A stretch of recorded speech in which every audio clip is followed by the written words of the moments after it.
पहले मेरी बात सुन ले मित्तल, मैं तेरे से क्या कह रहा हूँ। हाँ हाँ बताओ। तेरी शॉप पर मेरी 1 महीने से नजर है। तेरी उस शॉप पर रोज 2 लड़के आते हैं जिनका नाम भज्जी और धनुआ है, जो तेरी शॉप से रोज 2 पिज्जे खाकर जाते हैं। तेरे को बस उतना करना है, उन दोनों की दोस्ती को जड़ से खत्म करना है। उन दोनों की दोस्ती के बीच में तेरे को दरार डालनी है, और वो सब तुझे देखना है कि ये तू कैसे करेगा। पर वो तो जिगरी यार है, वो तो अपनी दोस्ती कभी खत्म न करेंगे। मैं कैसे कर सकूँ ये सब? अगर किसी को अपनी जान प्यारी होती है ना, तो वो ये सब कैसे भी कर सकता है। और अगर तू ये सब नहीं कर पाया तो सबसे पहले मुझे तेरी गर्दन धड़ से अलग करनी पड़ेगी, फिर उसके बाद भज्जी की मम्मी की गर्दन, और भज्जी की मम्मी की मौत का इल्जाम मेरे को धनुआ के सिर पर डालना पड़ेगा। तब वो उससे दुश्मनी करेगा, तब वो एक दूसरे के दुश्मन बनेंगे। और तू अगर अपनी शॉप पर ही उन दोनों के बीच में दुश्मनी पैदा कर देता है तो उनके माता पिता की जान बच जाएगी।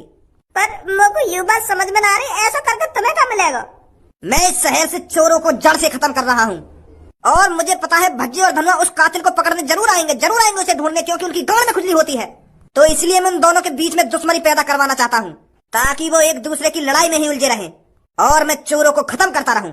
नहीं तो भज्जी और धनुआ को बहुत मजा आता है कातिल को पकड़ना, तो मैं नहीं चाहता मेरे बीच में भज्जी और धनुआ आए। अब समझ में आया तेरे को क्या करना है क्या नहीं करना? हाँ समझ गया, मैं समझ गया।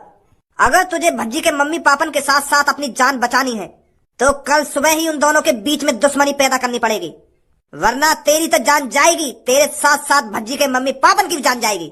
और अगर तूने ऐसा कर दिया मैं तेरे को 50,000 रुपए दूंगा। अब सोच ले, तू तेरे को 50,000 की गड्डी प्यारी है या अपनी जान प्यारी है? अब तू बता, मेरी जगह तू होती ना